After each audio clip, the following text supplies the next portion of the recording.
All right, thank you everyone for coming to the presentation today. I will share my screen and we'll get started.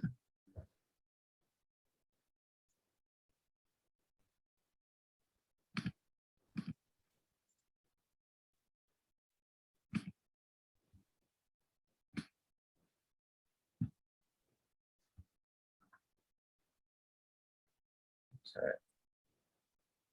All right, so hello everyone and welcome to our live session today. I will be going over a quick startup presentation to welcome you all and introduce you to our program and various opportunities if you have not previously attended our shadowing sessions. So pre-health shadowing is a student-led, minority-led, women-led nonprofit organization dedicated to helping prospective healthcare professionals gain access to educational resources, no matter their demographic status, abilities, or location. My name is Matthew Cross, and I am the finance department head here at PHS. And thank you for listening to our presentation today.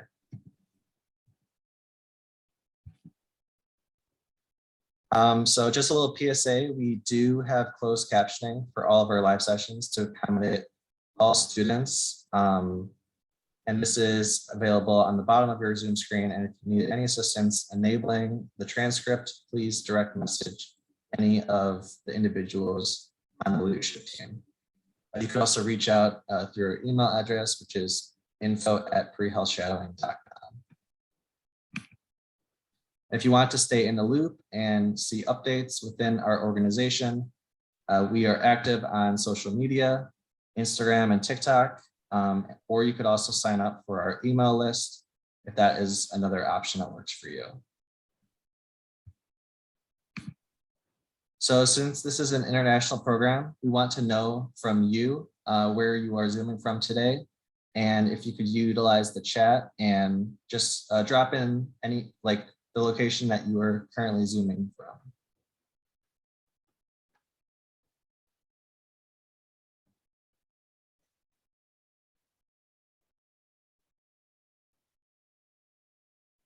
Awesome. Quite the array.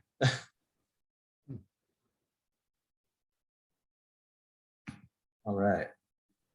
So if we have some interesting opportunities that if you were interested to become a part of PHS, there is different volunteer opportunities as well as leadership opportunities that are currently available and always open for applications.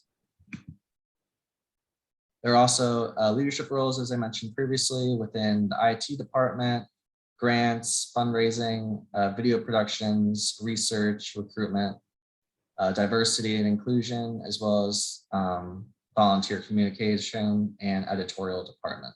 And these volunteer opportunities, you could utilize the link to help utilize and explore and possibly apply to more than one if they interest you. And if you are a high school student, we are also having a high school training program within PHS that offers a leadership opportunity to high school students who are interested in the pre-health path. And there's an application at the bottom of this page.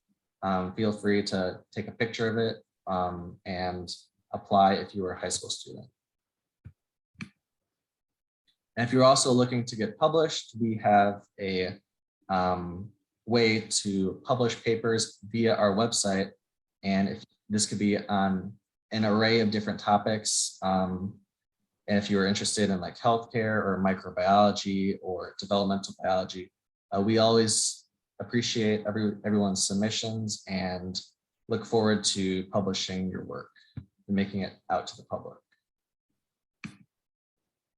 And if you could also donate, or if you know someone else who is financially capable to, this donation will help keep our program alive and stay accessible to everyone for free. Because due to work being a nonprofit organization, we run solely off of the time and donations that our volunteers and our acquaintances of our volunteers contribute. And feel free to utilize the QR code on the upper right. And also during the presentation itself, feel free to type in any questions that you have during the chat, whether that's during the presentation or after the presentation. And you could also utilize the raise hand function after the presentation and verbally say your question to the speaker. And also take good notes because we will be having a shadowing assessment quiz at the end of this live session in which you could earn credit. And this will look good as you apply to graduate school programs and different pre-health specialties that you're interested in. Also keep your cameras on just to be courteous of the speaker for dedicating his time to come speak with us and be able to show a face to the screen, because that's ultimately what they appreciate and what we appreciate as well. All right, and without further ado, I will hand the floor to Dr. Golnik, who will give his presentation today. All right, well, thanks very much. It's great to see everybody, or at least some of the videos, and see people on the call. And as again, I mean, we can keep this pretty casual, but please, pretty much any questions are fair game. I'm not sure I can answer any question, but I can try.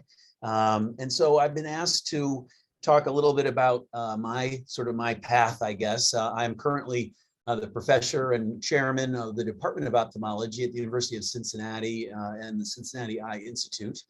And my outline will be to talk about sort of how I got here, I guess, and then, you know, what I do. So ophthalmology and neuro-ophthalmology, and then a little more detail about what a typical day or week might look like. And then, of course, you know, any questions are fair game. So we'll start with where I grew up. I grew up in Connecticut, a small town near Hartford, very sort of middle class kind of a place. I went to a large public high school called Manchester High School, and thought that I was fairly well off and maybe not rich, but was doing pretty well, and until I went to college. And when I got to college, I went to a small liberal arts school in Amherst, Massachusetts, called Amherst College, and majored in chemistry. And when I was moving into college, I thought, boy, these families are really rich. Their parents are driving Porsches and BMWs, and then the next day, all the parents are gone and all the Porsches and BMWs are still there. So I thought, well, they're really rich. The kids have the Porsches and BMWs.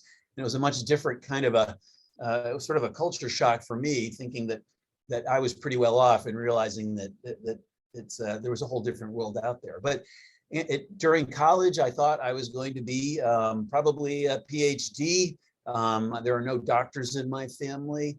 I thought I did like teaching quite a bit. So I thought I would probably teach and do research. And then somewhere, I don't know, first year of college, second year of college, probably before second year, I realized that I can be a teacher and a doctor and have really smart students, hopefully, and really small classes, and probably make more money than I would if I were a teacher, based on what I've heard. And so I thought, well, maybe medicine, that should be what I do. And I've always been a math science kind of a person. So I thought, all right, I'll be pre-med, and I will embark on a career in medicine. And I really had no idea what I was getting into, honestly. But then I did manage to make it to Johns Hopkins School of Medicine, and actually joined Johns Hopkins as an MD PhD candidate in something called the MSTP, Medical Scientist Training Program, which was basically a full ride for 7 years. And so rather competitive for people who had done some research in college, but wanted to be clinical, clinician scientists. And so I joined Hopkins in that program, and somewhere towards the end of middle of my second year of medical school, I realized the way that it was organized was you did 2 years of sort of classroom at the time, and this was back, I hate to say the year, but this was in 1983, so none of you are even close to being born at that time. But in 1983, the first 2 years of med school mostly was kind of lectures, that sort of a thing. And so somewhere in the middle of that second year, it was like, well, geez, all of this stuff I'm doing is preparing me to go see patients. And that was the whole idea. It was getting more and more, here's how you're going to apply all this knowledge to seeing patients. And And then for the MD PhD students, you did the first 2 years and then your PhD. So right after you're done with all this work and you're learning all these things that are leading you to this clinical pathway, it's like, okay, now go to the lab for 3 years or more. And then when you're done in the lab after 3 years, come back and see patients. And I thought, oh man, I'm just not sure. And I actually had a mentor from Hopkins who happened to be an ophthalmologist. And he said, you know, I was an MD PhD when I got to med school, and I decided not to get the PhD.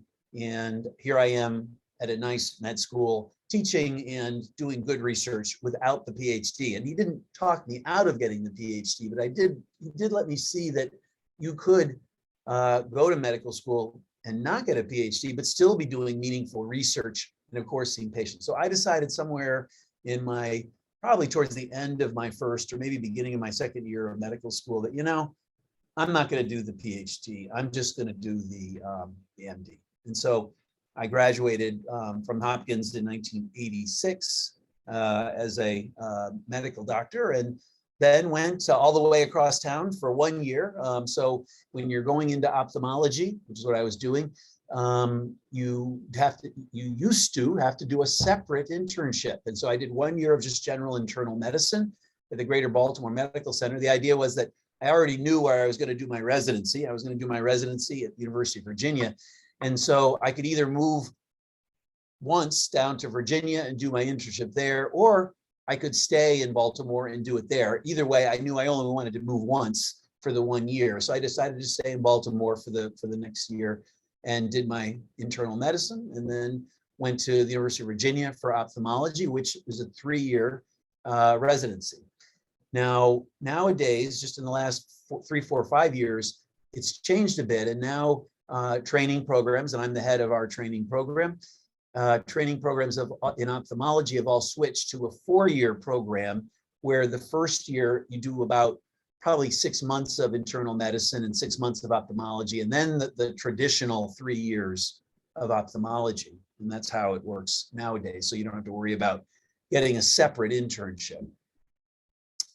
And then in med school, actually, I did a rotation, an elective for 1 month in something called neuro-ophthalmology, which I'll explain in a bit. And I was very interested in neuro-ophthalmology and thought, you know, maybe that's what I'll do. And during my residency, I became more interested and then decided, okay, I'm going to do 1 more year of training. And at this point, you can imagine I'd be pretty sick of training. It seems like a long time. You know, I went straight through from, you know, high school to college to med school to residency to fellowship. And when I graduated from fellowship, I was 31. And that was my last year of training for ophthalmology. And then I became a neuro-ophthalmologist. And again, I'll talk more about details about what that is in a few minutes. So my first job after that fellowship was to move down to Charleston, South Carolina. In fact, I always wanted to live on the southern Atlantic coast at the beach. I thought that would be a great place to live. And I learned, I actually went to something called the North American Neuro-Ophthalmology meeting when I was a resident. And I talked to the other fellows that were there and I said, gee, I really want to live. They said, well, there's really only a couple of places you can live and be an academic neuro-ophthalmologist on the East Coast and be living near enough the beach. And they said, Charleston. And I said, and they're looking for a neuro-ophthalmologist. So here I was, a second-year ophthalmology resident. I still had my 3rd year to go, plus a year of fellowship. And I called the chairman at the Storm Eye Institute at the Medical University of South Carolina, who I didn't know. I called him and I said, hey, I was just at the North American Neuro-Ophthalmology meeting. I hear that you're looking for a neuro-ophthalmologist. I'm interested.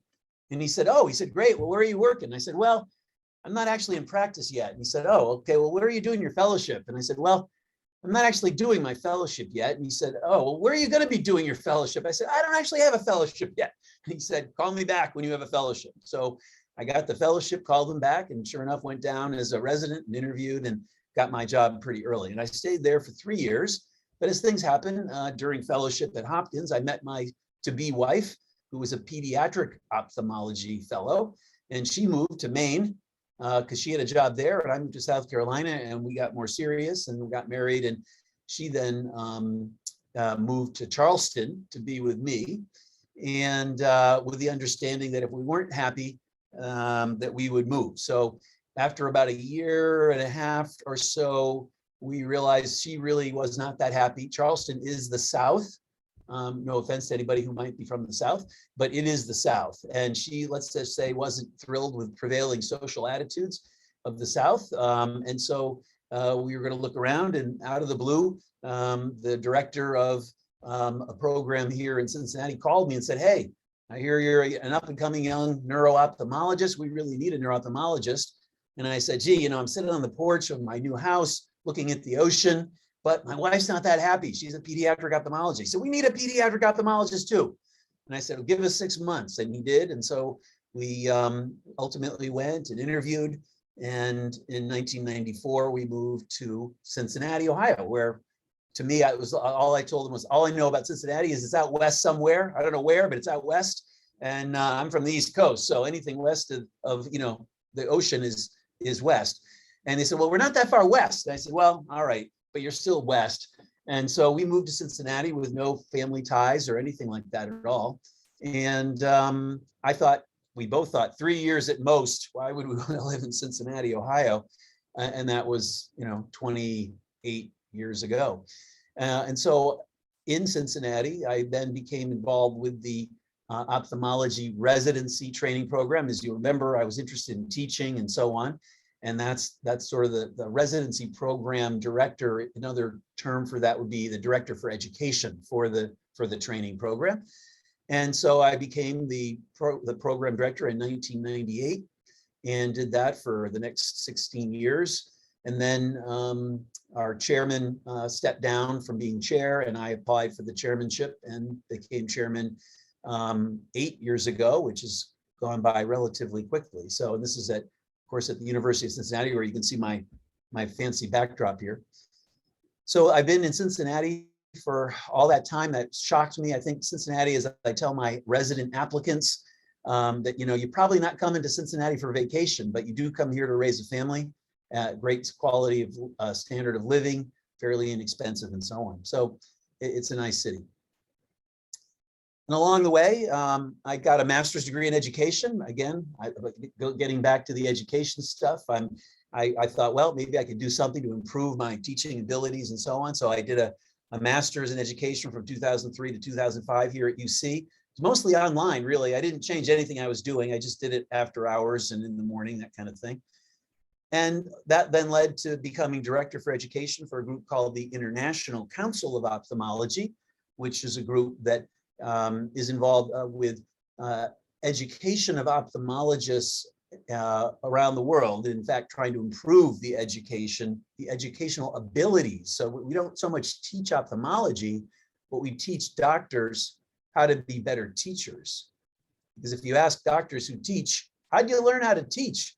Well, I saw my mentor, we don't get formal teaching, which seems shocking to people. So we thought that doesn't make sense. Let's create some avenues for doctors to learn how to be better teachers. And that then led to helping found a relatively new group called the Ophthalmology Foundation. This is a screenshot or a picture of me speaking in Tehran, Iran a few years ago, doing an education workshop, teaching doctors there how to be better teachers. And at this point, my CV says I've given invited talks in more than 70 countries, and I think well over 1,000 at this point. And along the way, we also get to do some fun things. So here's me and a few other neuro-ophthalmologists who are giving talks in Cairo at this particular meeting. But of course, it's not all work, and we get to see a lot of amazing sites. And then another thing that I'm doing, I've been on the board of something called the International Joint Commission on Allied Health Personnel in Ophthalmology. So in every part of medicine, there are individuals, healthcare individuals who are not MDs, who are technicians, who basically support the MDs. And I'm past president of this group. This is an international group. I think we have about 30,000 certified allied health personnel people. These are people who, we have several hundred in my practice who check visual acuities and take the histories and all that sort of a thing. And so I'm currently the Secretary for International Relations, but I spend a fair amount of time working and doing some traveling for this group. So that helps keep me busy. And also along the way, 4 kids, 6 grandchildren. You can see some of these here. This fellow in the colorful outfit in the middle, Francis from Nigeria, someone I met at a meeting in Nigeria, and he wanted to come to the United States to do a few months of observership. And I said, come on over. And he had a great time. He's actually then spent a whole year doing a neuro-ophthalmology fellowship at UCLA with some friends of mine, and now is in the United Kingdom trying to get a job, basically. And then I highly recommend having some sort of an outlet, and mine is cycling. I was Ohio State champion in something called the time trial from '99 to 2005. I still race and trying to break some age group records at this point. I was 11th in the nation one year. It was my best performance, but I do spend a lot of time on my bike and training, which is a great outlet. Don't forget, you got to have some kind of outlet, something else that you're doing outside of medicine to keep yourself sane. And I think just to let off steam. So that's kind of my path. There's probably a bunch more stuff I could talk about, but I don't know. I think that's plenty. Now, what about ophthalmology and neuro-ophthalmology?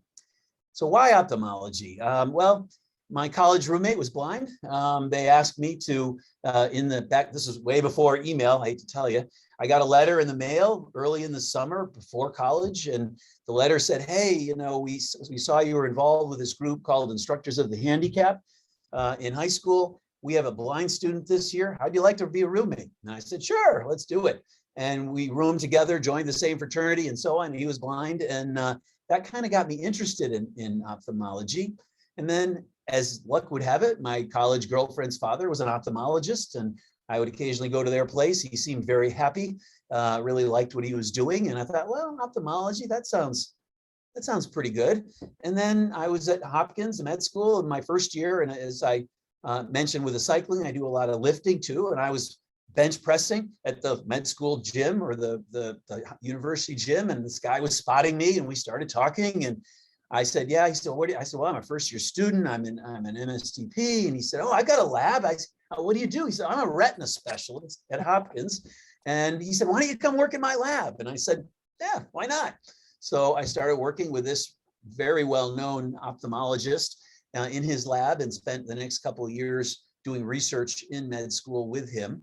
And all of those things together made me over a few years, become very interested in ophthalmology. And I guess for those of you who don't know, I mean, ophthalmology basically is, you know, being in the eye doctor, not an optometry. So optometrist is also taking care of eyes, but non-surgical, basically, whereas ophthalmology is surgical and a little bit more in depth. And then neuro-ophthalmology. So doctors often ask me, what neuro-ophthalmology, what is that? What do you do? And I tell doctors and patients that I take care of patients with visual problems that aren't related to their eyes. And I often tell patients, you don't see with your eyes, you see with your brain. I take care of that part, the brain and the nerve. So the visual pathways in the brain, the optic nerve that connects the eyeball to the brain, that's the kind of stuff I do. So I don't do the eyeball so much. My parents wanted to know which eye I was going to specialize in. So that's what I tell patients sometimes. So there is a variety of kind of things that I see. So I see optic nerve problems, as I just mentioned.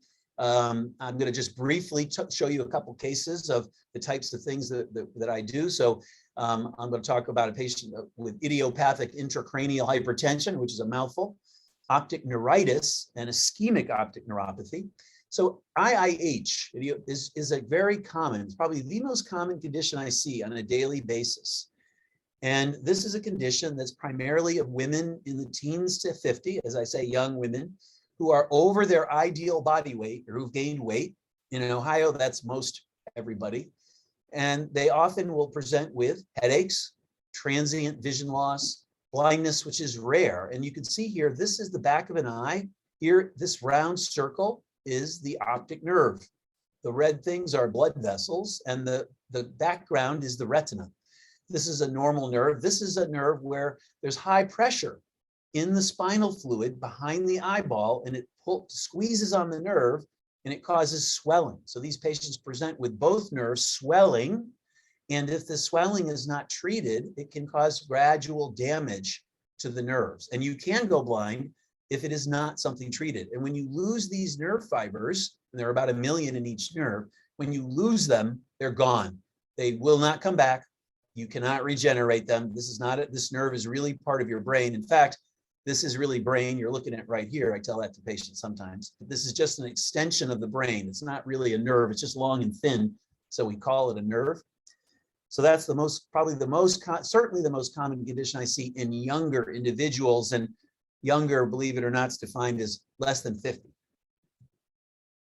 Another optic nerve problem that's very common is something called optic neuritis. The itis, like arthritis, arthro is joint. So arthritis, the itis is for inflammation. And you can have inflammation of the nerve. I'm showing you on the bottom here, an MRI. You can see it's a slice through the globes, the eyeballs. These are muscles that move the eyes. Here's the nerve on the right, coming out the back of the eye, going towards the brain. Here's the nerve on the left. And this person had an injection of the dye. So the nerve that's inflamed leaks the dye, and you can see that dye leakage in the nerve, whereas the normal nerve is not. This is the way the nerve looked, the normal nerve, and then a slightly swollen nerve. It just doesn't look quite the same. The margins of the nerve aren't as well circumscribed. And so this is something that usually is different than the other condition. It's sudden. It's usually one eye. It's often there's pain or discomfort, and it's associated with MS. So if you Google optic neuritis, and I tell my patients, I ask them when they're sent to me, did you Google optic neuritis? Yes. All you read about was MS, right? Multiple sclerosis. And that freaks people out because they went to the eye doctor because their vision was blurry. They thought they needed glasses. And now someone's talking about MS and brain problems and central nervous and wheelchairs. It freaks people out when they hear that, and they start thinking, oh my gosh, I just thought this was glasses. But it is associated with MS. It doesn't mean you're going to get MS. And then in older people, we're going to call that greater than 50, we can see ischemic optic nerve. That's just a blood supply problem. So people with high blood pressure, cholesterol, diabetes, risk factors for hardening of the arteries can have a problem with blood supply to the nerve. And here's a patient with some swelling of the nerve, and these are little infarcts, which means there's not enough blood supply getting to the retina right here, the nerve right here. So this is sudden, it's unilateral, meaning one-sided, and it's usually painless. And again, I list some of the risk factors here for ischemic optic neuropathy. And then, of course, once in a while we see tumors. Usually people ask, do I have a tumor? You don't have a tumor. But once in a while people do. This person, this is another MRI just cutting through the top of the eyeballs. Here's the nose. Here's the giant tumor. This whole thing is tumor. Here's the optic nerves. This person had this tumor slowly growing and compressing both optic nerves. And they actually came in, they saw an ophthalmologist who did cataract surgery, which is removing the lens in the eye. And lo and behold, after the cataract surgery, the vision didn't get better. And they said, oh, why did he get better? Go see Dr. Golnik. And I'll explain that in a minute. I see a lot of unexplained stuff. And we ordered an MRI because of this patient's exam. And here was his tumor. He did very well, actually. It was removed neurosurgically, and he had good recovery of vision in both eyes when the pressure on his nerves was removed. And then I see these other things are all common things I see: double vision, strokes, unexplained vision loss, and malingering. To show you an example, so here's a patient. I'm going to show you her eye movements. We look at eye movements quite a lot, and I'm going to show you why she has double vision. Right. Don't turn your head, just with your eyes. Look over to the right. So looking to the right, straight, left. So you can see that striking problem. Her left eye is not moving to the left. And when an eye doesn't move in one direction, and they move up and down okay, but when an eye doesn't move in one direction, it creates an imbalance in the eyes. And you can see that, right, even looking here at the still photo, her eyes are not quite straight. This eye is a little bit crossed. And when the eyes are misaligned, even if it's a little bit, they're going to see two images. Now, if they close one eye, they'll be fine. And if they close the other eye, they'll be fine. It's only there with both eyes open. So strokes can do this, tumors can do this, aneurysms can do this. And so we spend a lot of time with double vision. And my residents sometimes will look at my schedule for the day and say, oh, 2/3 of your patients are coming in with double vision today. So I'll show the video one more time in case you didn't catch it. But this person actually, the reason her problem is she's diabetic. She has what we call a sixth nerve palsy. The sixth nerve goes to the muscle that pulls the eye out.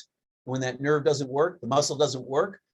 Fortunately, this condition, which is pretty common, always, 99.9% improves with no treatment over 3 months. This nerve does regenerate, and virtually every time it improves with no treatment. I see a lot of patients with strokes, oftentimes strokes in the visual pathways. As I said, we don't see with our eyes, we see with our brain. And actually we see with the very back, our occipital lobe in the back of the brain. And it's a long story here, but you'll learn about it in anatomy. When there is a stroke, it always affects vision in both eyes. And this, sorry, is cut off a little bit, but this is something called a visual field test. This is their field of vision as they're looking outward. Where it's lightly shaded, they're seeing a little light that's flashing on a screen. Where it's darkly shaded, they are not beeping at the little light because they don't see it. And you can see right down the middle in both eyes, this person can't see to the right. And these patients often say, oh, there's a problem with my right eye. I can't see to the right. And they don't realize they can't see to the right in the left eye either. And so this problem, if it's permanent, and it often unfortunately is not compatible with driving, for instance, because they just, you can move your hand from here. They won't see your hand moving until it's right in front of their face. So strokes can cause this problem. This is probably the most frequent thing I see with strokes. They can cause double vision, as I mentioned, or just different kinds of visual loss. And then I do see a lot of patients with unexplained vision loss.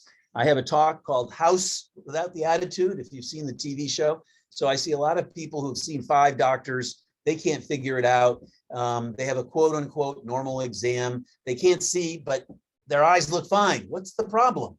And basically pretty much any weird visual symptom that other doctors can't explain, I get. So if the patient's seeing pink spots on white walls at 4 p.m., that's going to get to me. And I know when I read the referral, I'm not going to have an answer for that. But sometimes we have the answer, not all the time. And so in summary, for neuro-ophthalmology, it's a visual problems in the brain, but not the eyes, And we see not only vision-threatening conditions, but we see life-threatening conditions like brain tumors and aneurysms and things. There's some things we see, some patients who come in with double vision, and they have an aneurysm that might rupture the next day or the same day. They need to be urgently evaluated, sent to the emergency room to prevent the aneurysm, well, to diagnose the aneurysm and to prevent it from rupturing. So we diagnose cancer and all sorts of things based on the eyes. All right, so that's neuro-ophthalmology. Oh, but we do have fun too. So these are, I mentioned allied ophthalmic personnel. These are a couple of my technicians who are kind of kooky, but we have a good time. This is one of our med students who was rotating and trying to learn some trying to learn some neuro-ophthalmology. And it was, I think this was my birthday. Anyway, this was Halloween and we had fun along the way. So what do I do? What do I do now? How do I spend my time? And I know you guys are about as far away from where I am in my career as possible at this point.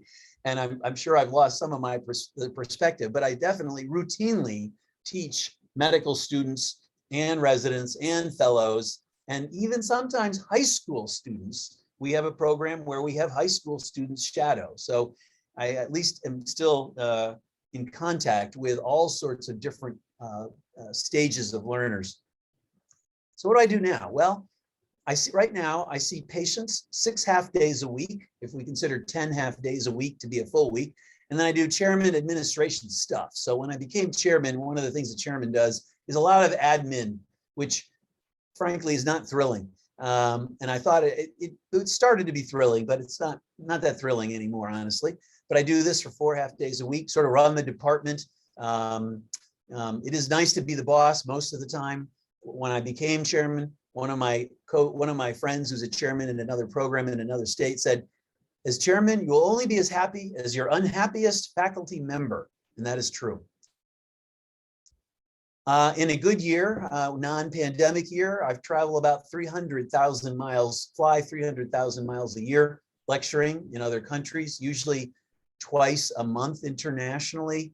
The pandemic has definitely slowed that down. I do have trips coming up to Zambia, Antigua, India, Egypt in the next few months, but nothing like the standard I used to be doing of 300,000 miles a year.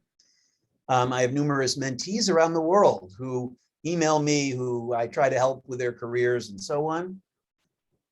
I'm a board member of a number of organizations and organize lots of meetings around the world. I'm still racing bicycles. Don't plan on giving that up. And I'm on call for neuro-ophthalmology patients 24/7, 365. So if there's a neuro-ophthalmology patient at the university, my residents often will see it first, but if there's any questions, they call me wherever I may be in the world. Sometimes they text me, sometimes they email me if they're nice, and I'm 12 hours time difference, for instance.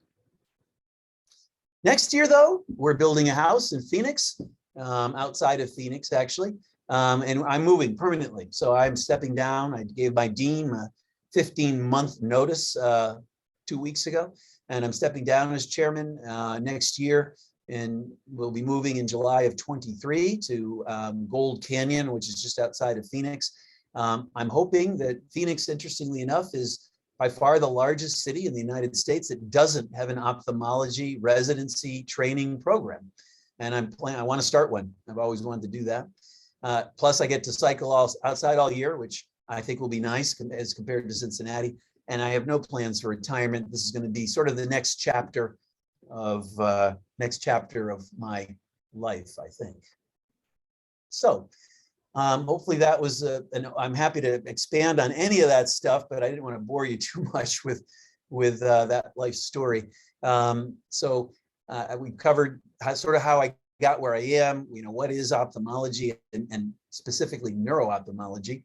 What do I do now on a daily or weekly and sometimes monthly basis? And then I'm happy to answer any and all questions, however the organizers want to handle this. If you want to address me with the questions, however you want to do it. And I guess I'll stop sharing my slides.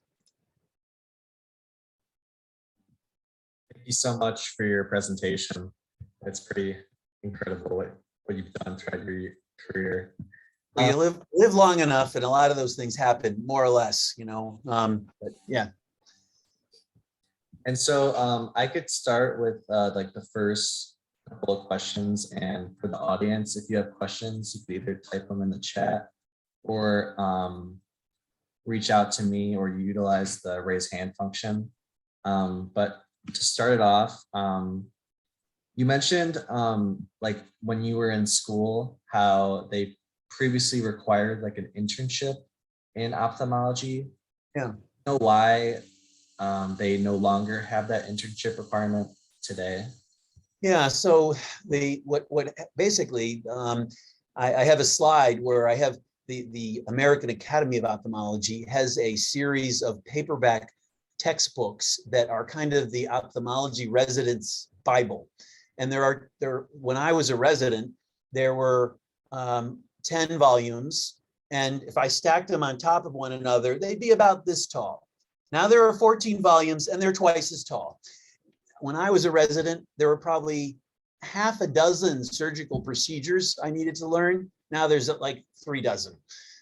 So there's a whole lot more to learn in ophthalmology now. And so partly for that reason, they said, gee, we don't really want to get rid of the internship. And the internship had to be in medicine, or it could be in surgery, or it could be in pediatrics. It just had to be a year of something not ophthalmology. And so the powers that be said, listen, we really think we need more ophthalmology. We don't want to lengthen the ophthalmology residency and make it 4 years plus the 1. Let's shorten the non-ophthalmology year and supplant that, whatever, however much we shorten it, will be ophthalmology, and then integrate the year into the residency program. And so, for instance, my first year residents right now, who are the quote unquote interns, they come their first month of their internship, they do ophthalmology. The last month of their internship, they do ophthalmology. And so we do all the orientation and all that. And they're also in the program at the university, so they're familiar with everything. And it just is an easier way to get people, I think, acclimatized to the environment and so on, and to get them up to speed. So that's really what the impetus for changing the way that it worked. And believe me, that was not an easy thing. There were many meetings of national meetings where there were many angry people saying, how in the world are we going to do this? But, you know, doctors don't like to change is the bottom line. So that's the answer to that. Thank you. And we have a question from Layla. Hi, yeah, thanks for your presentation. I was just wondering what made you decide to teach and what you like about teaching. Yeah, well, both my parents were teachers, and that I think made me interested. I don't know, I just always really had wanted to, I think I like the feeling when someone has that light bulb that goes off in their head, and I'm the one making the light bulb go off, I think. So I've just always really enjoyed it. And that said, interestingly enough, when I was in college, if you told me that I was going to spend a lot of my time giving lectures to large groups of people around the world, I would have said, that is the last thing I want to do. I do not want to be I hate public speaking. I'm super nervous. And over the years, I think the more lectures I've given, the less it makes me nervous. But teaching just one-on-one, and we do a lot of one-on-one teaching too, but a lot of lecture teaching. And I think I had this I thought going into college that I was interested in teaching. I was a tutor in high school, that kind of thing. And it just persisted until I got that master's degree in education, which just really helped. Actually, I didn't realize it, but it helped my career internationally quite a bit. There are not a lot of ophthalmologists who are also have degrees in education.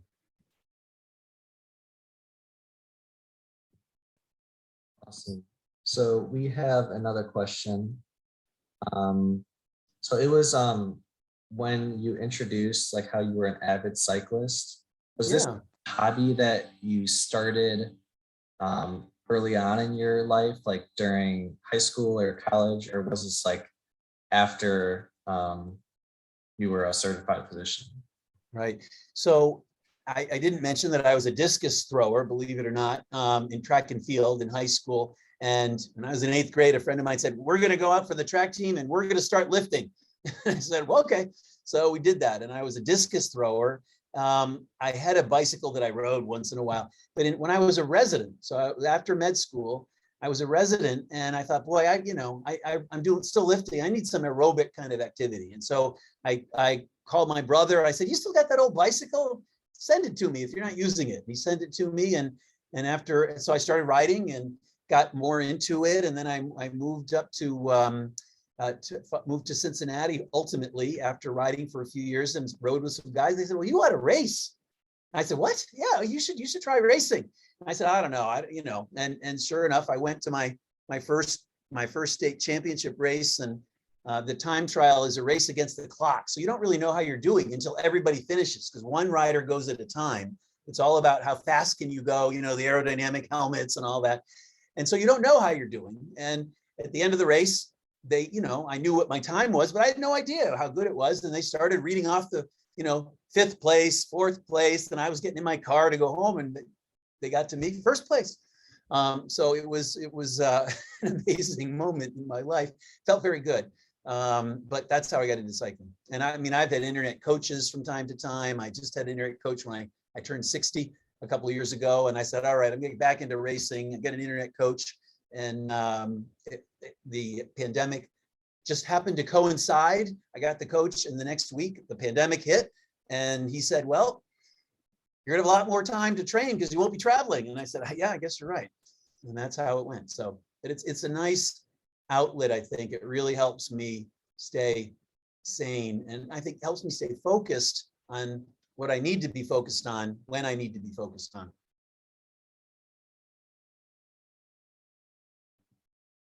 So our next question's from Connor, and he was wondering, what did you wish that you knew when you started medical school, and what would you tell incoming M1s that could help them set up for future success?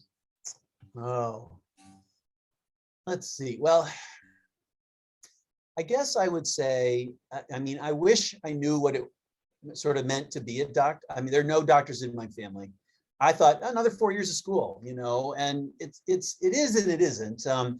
And I really didn't know what it was going to be like. And I sort of got there, and I was always really impressed with the students who had taken a year off or two. I thought, oh, they're really old and mature, although they were, I was 20, whatever I would have been, 26 or no, med school was 22, and they were 24, but they seemed really old. But they really knew, seemed so focused, like they knew what they wanted to do.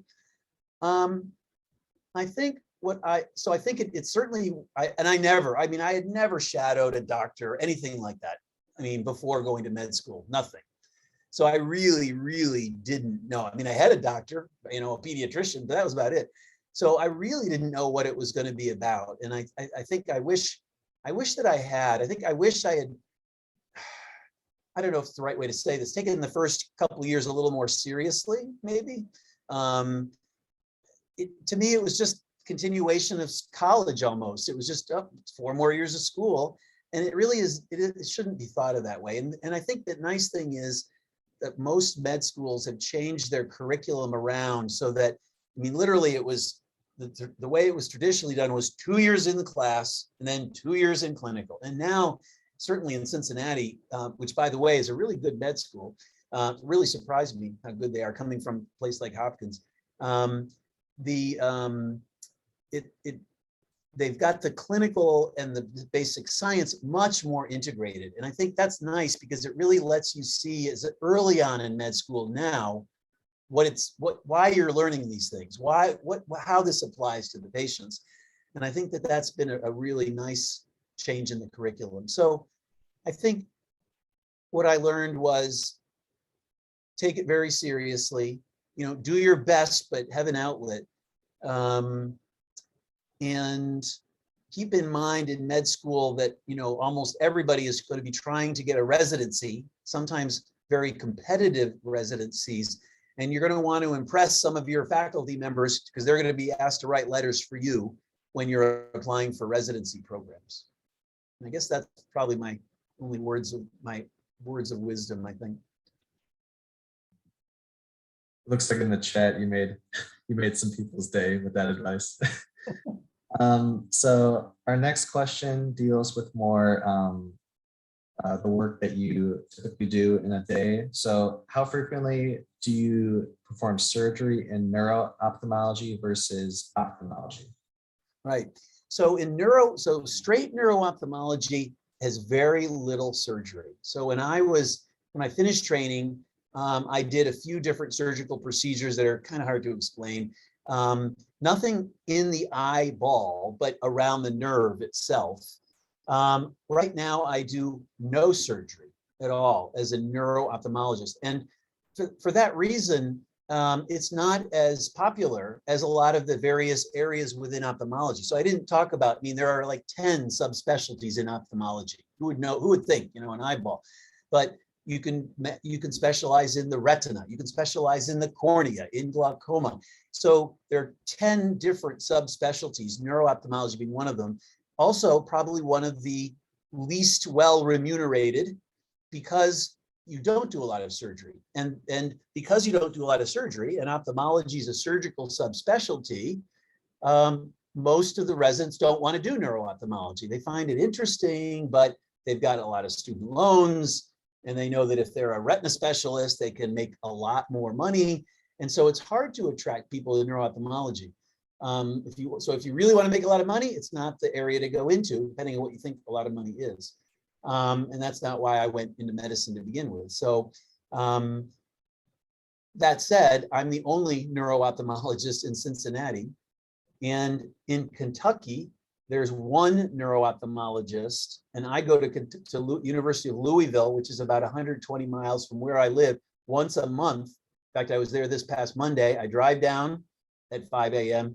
I lecture from 7:30 to 8:30. I see patients with a residence all day, and I drive home because they don't have a neuro-ophthalmologist for their training program. So there's only really 2 neuro-ophthalmologists in the state of Kentucky. So they're not that many, like some hundreds in the United States, and around the world, some more hundreds, but there's not, I mean, a lot of countries don't have neuro-ophthalmology. So it's very, very subspecialized.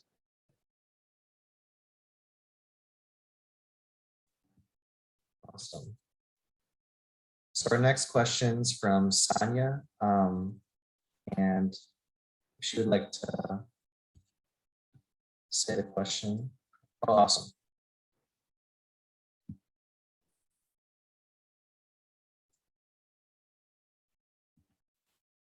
We're not hearing you, Sonia. Your mic looks like it's unmuted, however, so I'm not sure what's going on.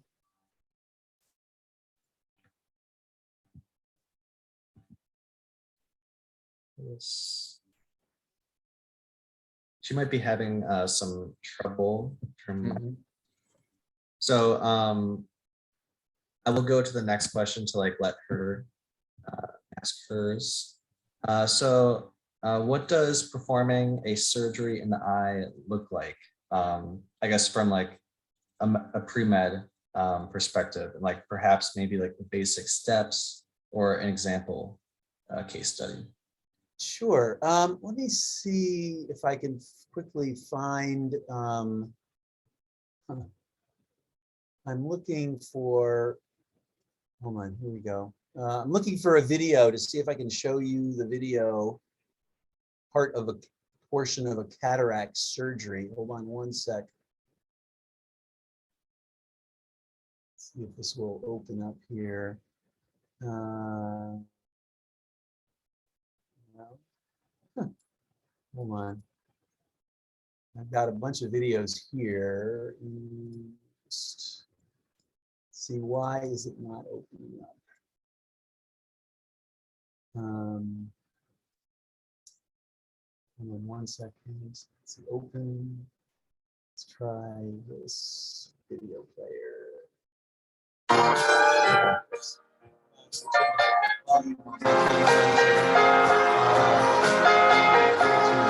Down. All right, so I'm going to share my screen. All right, are you seeing that video playing now? Yes. Okay, so I'm going to go back to the beginning, and I'm going to try to go back to the beginning, and I'm going to pause this. Okay, so I paused it. So what you're seeing here, obviously, is the front of the eye. This is the microscope. This is the surgeon's view. These little numbers over here are actually numbers that are on the machine that you're doing the cataract surgery. So the surface of the eye is the cornea. Behind this, and it's a little hard to see, is the lens. And that's where a cataract forms. So it's hard to tell, but this lens is cloudy. And so this doctor, who's from China, is going to be removing that lens. And I'll play the video. What they're doing is they're taking these forceps right here, and there's a capsule that overlies the lens. And you have to make a tear and a little hole in that capsule to get into the lens. And then you suck the lens out of the eye. So here we go. So he's grabbing the capsule and pulling around. It's kind of hard to see, not kind of hard. It's probably very hard for someone who's not used to looking at these.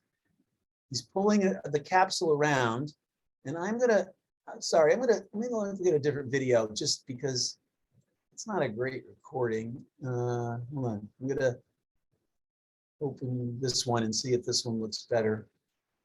Yeah, this one I think will be easier to see. Are you seeing now this new video? Can you see the video now, or? Yes. It's not playing.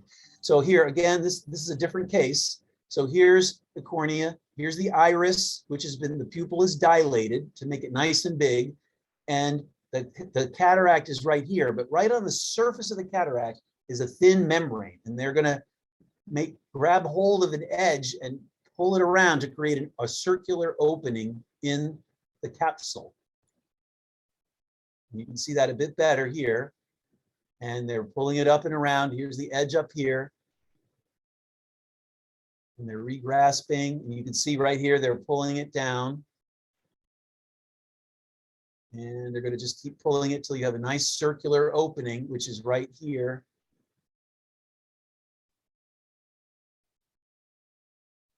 And they're going to pull that little capsule remnant out of the eye.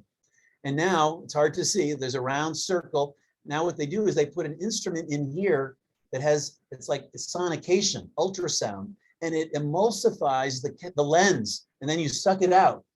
And then you take an implant that's flexible and it's rolled up in a tube, and you inject the implant through the hole into where the cataract used to be, and it unfolds and you're done. So let me stop sharing. Does that sort of answer, kind of answer what it's like? It's a little hard to see. It's pretty, I mean, it's pretty cool. And it's probably, cataract surgery is the most often performed surgery in the United States and the most successful. And these days it takes about 15 minutes to do it. And there's virtually no recovery time, and people can see immediately, which is very gratifying to cataract surgeons. That's very cool. So you mentioned how optic neuritis results from inflammation of the optic nerve. So what causes this inflammation to occur, and does this inflammation apply more pressure on the optic nerve retina itself? So what happens is the inflammation can occur for a variety of things. So for instance, you can see it after COVID infection. You can see it after any virus. You can see it for no good reason or reasons we can't identify. And there are a number of conditions like multiple sclerosis where we see inflammation of the nerve. It doesn't put pressure on the nerve, but it affects the conduction along the nerve. The good news is that most patients with optic neuritis we treat with high doses of a very strong anti-inflammatory, and most people have good recovery of vision. Not everybody, but most people have good recovery. So you get rid of the inflammation, the nerve works again, and so the fibers aren't destroyed and regrow. They're just unhappy while they're inflamed, and then you get rid of the inflammation, and now they work again. Great. So I think Sonia's mic is working. So Sonia, if you could ask your question. All right. Is this better? Can you hear me Yes. all right? Yeah. Awesome. Great. That was a great presentation. I did love your presentation. I had a question about your regular practice. So what sort of case is your favorite, or like the most kind of interesting that you see? And what's your least favorite, or I guess the least interesting or the most boring? Well, so one of the reasons I went into neuro-ophthalmology was because there's always interesting stuff, you know. Now you just saw a little portion of cataract surgery. One of my neuro-ophthalmology mentors said, well, if you're a cataract surgeon, and you have to make a decision, it's because you made a mistake. It's the same every time. Now that's not really Right. true, and that's a little of a dig against cataract surgeons, but it is in a sense true. I mean, you see cataracts, you do the surgery, hopefully it's the same every time. The only time it isn't is when something gets screwed up, and then you have to figure out what to do. But patients are super happy, you know, they can see again and so on. Whereas neuro-ophthalmology, you're always seeing these weird, I mean, I've been doing this for 30 years, and tomorrow I will see somebody that with some symptom or complaint I've never heard. And so cognitively, it's very interesting. So I like to see the patients with weird stuff that I never heard of or seen once. And those are really rare things. And, you know, I think I've got 160 something publications of weird stuff in peer-reviewed journals of patients with unusual things, and sometimes things that maybe have never been reported. So, I mean, I've seen patients, for instance, who came in with a little double vision, much less apparent than the patient I showed you. And ultimately we found that she had breast cancer. Long story, but sometimes when you have cancer, your body's immune system attacks the cancer. Usually it doesn't win, but sometimes that attack on the cancer creates antibodies that cross-react against your brain or your nerve. And so she had no evident cancer, none. We ordered CAT scans and MRIs of her head, normal. We looked, we found these antibodies in the blood, and we said, it's probably cancer. And we looked, she had a mammogram. She had it 6 months later. She had another mammogram, nothing, normal. And then finally, she had an MRI of her breast that showed a 2 millimeter cancer, 2 millimeters, which was easily removed. And she got better and hopefully saved her life just because of her eye movements. But weird things like that. What are the things I don't like to see? Oh,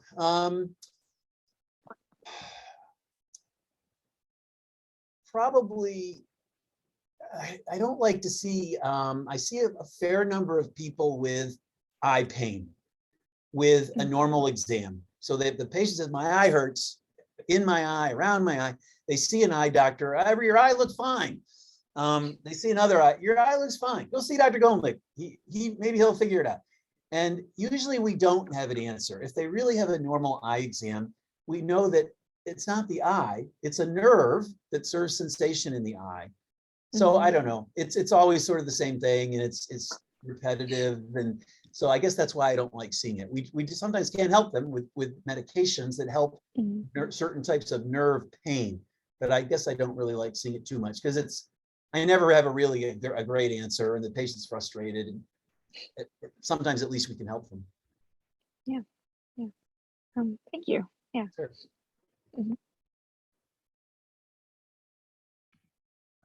So our next questions, have you ever met any international medical students that are pursuing ophthalmology? Tons and tons and tons of them.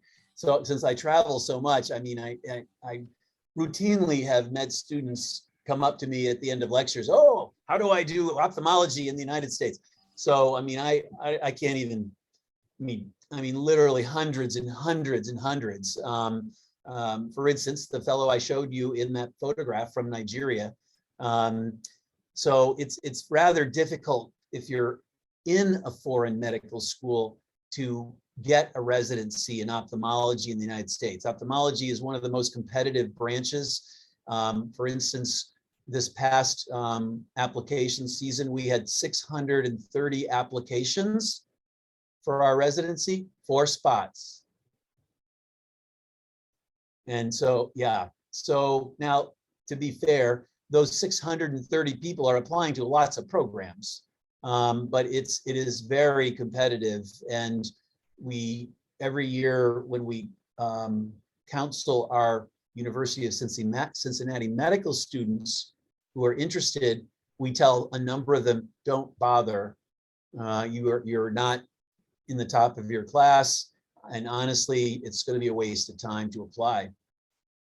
So there are certain areas, certain residency types, certain specialties that are super competitive, and you need to really do well starting right off the bat. So I counsel lots of med students, and unfortunately, foreign grads, so medical students who are in foreign medical students, it's really tough because they don't have all the same metrics that we have.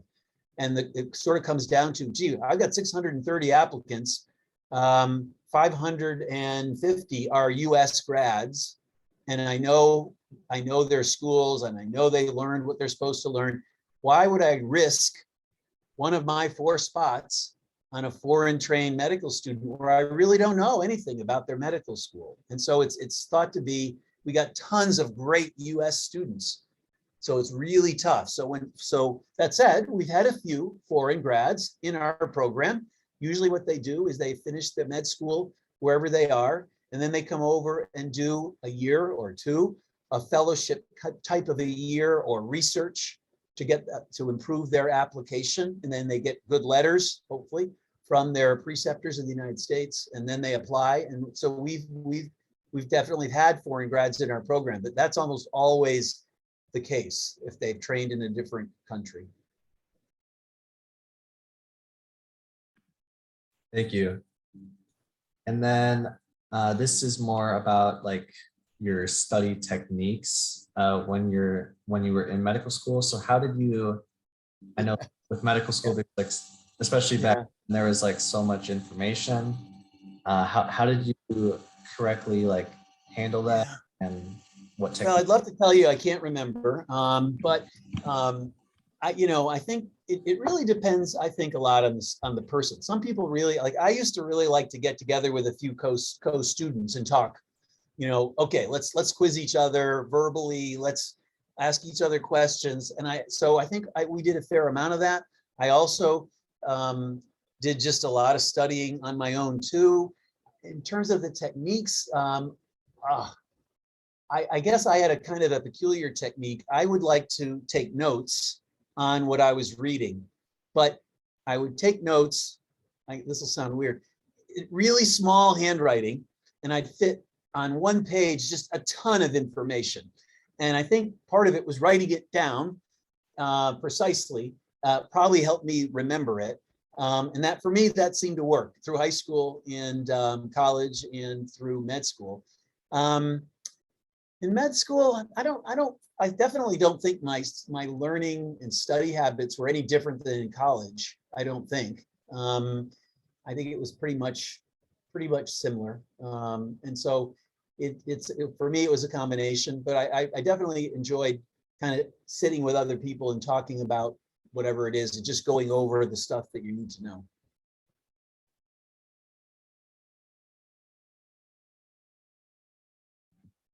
Awesome. And since you've like traveled to so many different countries and got to really like live out everyone's like kind of dream, what would be your favorite travel destination that you? Well, my daughter, who's now 26, thought she was going to go. She said, "Dad, I want to go be a doctor so I can travel." And I said, "Well, not all doctors travel like this."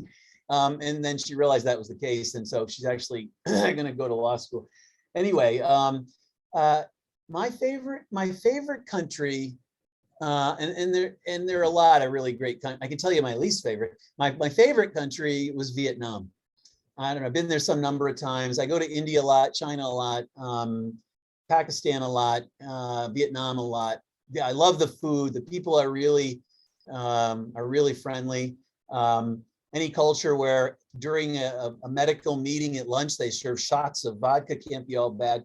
The people are really friendly. I wish I could speak Vietnamese, but I also wish I could speak a whole bunch of languages, which I can't. My least favorite country is Saudi Arabia. They are really serious and have really bad practices. So I try to avoid Saudi, although I have a patient in Saudi, a prince. I do house calls once every other year to Jeddah and make sure he's doing okay, but they pay well.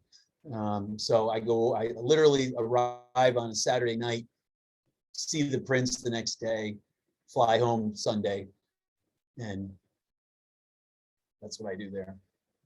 But I prefer not to go back, and I hopefully won't.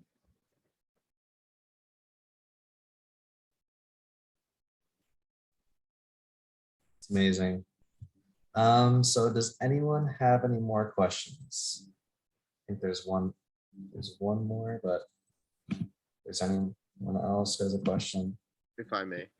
Sure. I got one. So you want to jumpstart a program in Phoenix, right? Yes. So what are the necessary steps to start that program? Yeah. Well, so you got to have, so the reason that Phoenix doesn't have a ophthalmology training program is that there were no med schools there for a long time. So there's only one ophthalmology training program in Arizona, in Tucson, and that's been there for quite some time.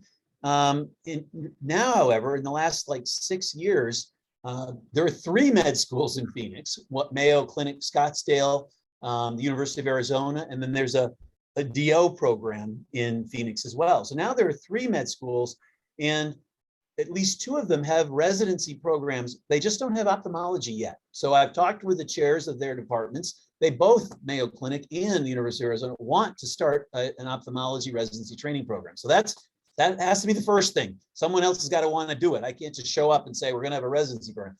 The second thing is you need resources, and you need a lot of resources, because in order to say we have a training program, there are many, many hoops to jump through. You can't just say we're going to train ophthalmology residents. You've got to show the national accrediting body that you have the resources, so that your residents are going to get a certain number of surgical cases a year.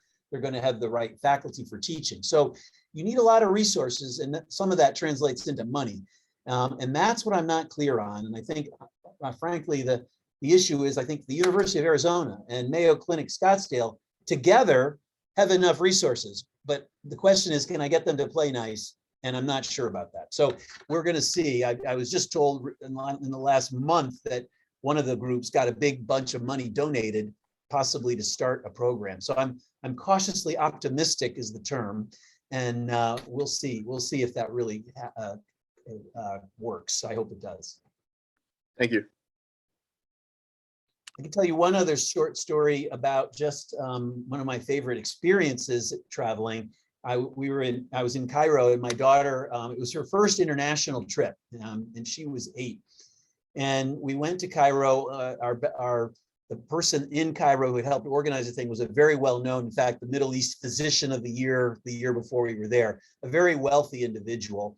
And so we were done with it. We did a 2-day meeting. We were done with the meeting, and he said, well, I'd like you to come to my place for cocktails, and then we're going to go to a restaurant. So we went to his place, which was this huge estate with gardens that, unbelievable gardens and reflecting pools and everything. And then, so we had cocktails, and then we went to dinner.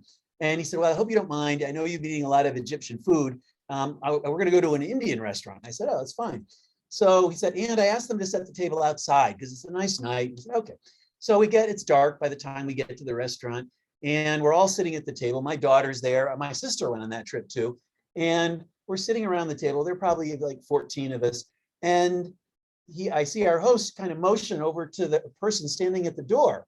And the guy says, okay. And he throws a switch, and this big floodlight comes on, and we're sitting under the pyramids, but you couldn't see him until he turned the lights on. He said, well, usually they only do this for like state occasions, state functions, but well, my brother's in the cabinet. So we pulled some strings, and my daughter and my sister were just like, and me, like the pyramids are like right there, and my 8-year-old, I mean, I just couldn't explain to her, this is not usual. You can't buy this kind of thing, So it was very tough to beat that travel experience for her the rest of her life. We tried, so that was one of my favorite travel experiences.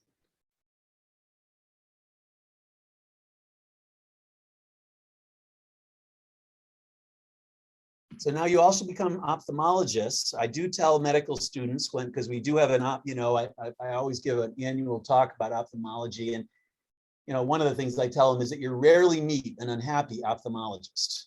We have lots of people in other specialties trying to get into ophthalmology, but you don't have a lot of ophthalmologists trying to get out.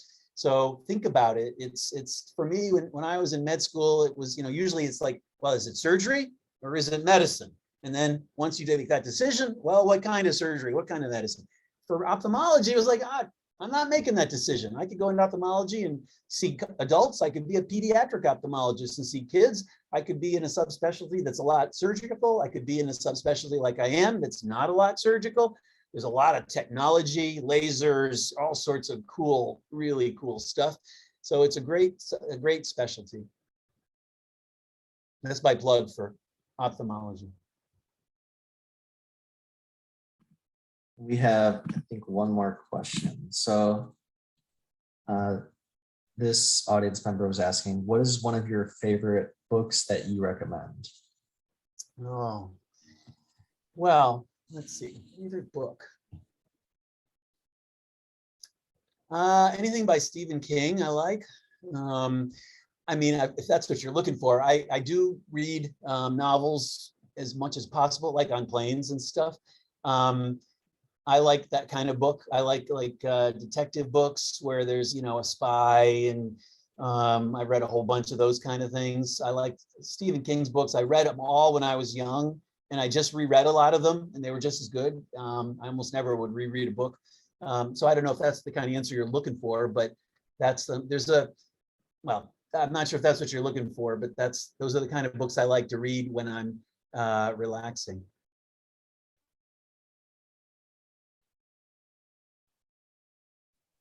Awesome. Does anyone have any other questions? Either type in the chat real quick or raise your hand.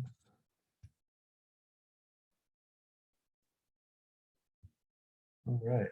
So it looks like hopefully you convinced everyone to go into ophthalmology. Think about it. Think about it. And I just wanted to thank you for taking the time out of your busy schedule to come speak to our members. I really appreciate the information that you provided and wish you all the best in your next stage of your life. Well, thanks, and good luck to all of you in whatever career you're heading into.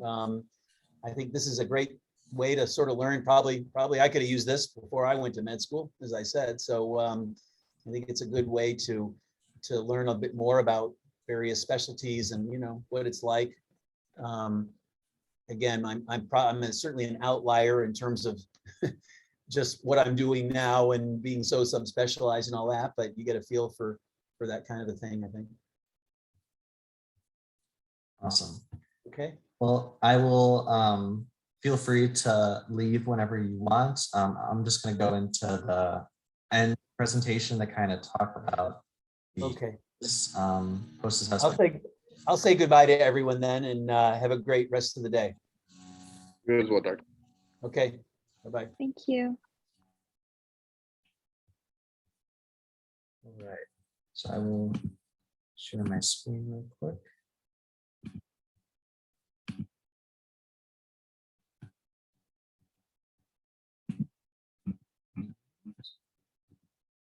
All right. So thank you so much for attending our talk today. I think we all learned a lot from our speaker, and hopefully all of us want to go into ophthalmology. So considering this, we want to encourage everyone to reflect on the session today. What specifically brought you to the session? Was it to explore a new field of healthcare that you may have not otherwise realized? What are the three key takeaways that you got from this presentation? And then maybe what do you want to learn more about regarding ophthalmology? So I know I talked about this previously, but if you want to continue to get involved within PHS, you could do different volunteer opportunities such as submit articles and submit reflections and reviews and success stories that you've had in your pre-med journey or pre-health journey.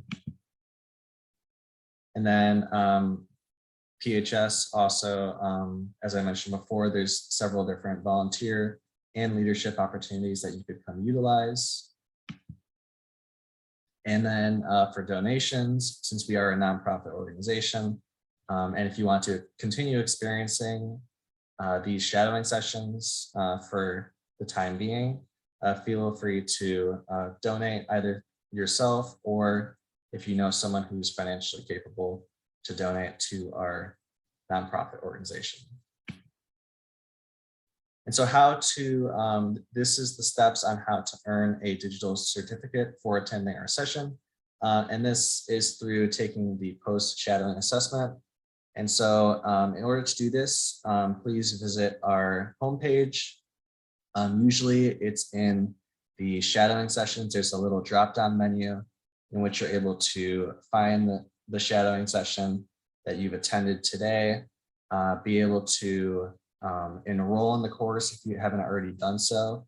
And then after, there is usually a timed 30-minute quiz that's 10 questions long. And as long as you get over a 70% or above, you get a certificate that you could utilize as you apply to a bunch of different pre-health graduate schools. And then if you also missed the session, or if one of your friends missed the session, we also post these sessions to our YouTube channel. And they should be up within the next day or two. And that way you could utilize that route and maybe learn information that may have slipped your mind during the actual presentation. And also we will be hosting additional sessions that you are able to see through our website each week. We have them usually in a drop-down menu where you could see and you could enroll in the session as soon as you're able to, and then hopefully fit it into your busy schedules. And thank you for attending the presentation today. If you want to stick around and ask questions, feel free to do so. Otherwise, you could visit our website or email us at info@prehealthshadowing.com. Thank you. Hey, Matthew, I got a question. Sure. So we have to go here to your website, go to drop down shadowing, register, right? And then click on Dr. Karl's, and then the questionnaire will come up. Yes. So once you're on our website and you go to shadowing, and then it should be in the upcoming shadowing sessions, even though it already occurred. And then once you're at that page, Dr. Golnik's information will come up. And then you just click view detail.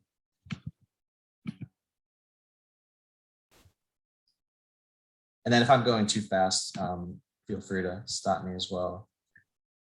And then usually, if you're not already enrolled in the course, you could hit the enroll button. And then there'll be like a view the presentation. Since you've been here already, you could hit complete. And then it usually will take you to the quiz right after that.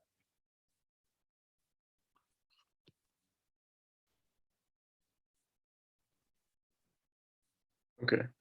I see like a free start now. What is that link? So, one second.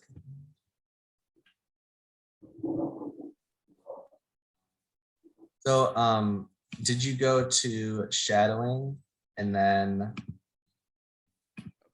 Maybe I have to register shadowing first. I think so. Do you have an account through our website? I believe I do not. Okay. I think once you get the account registered, you'll be able to.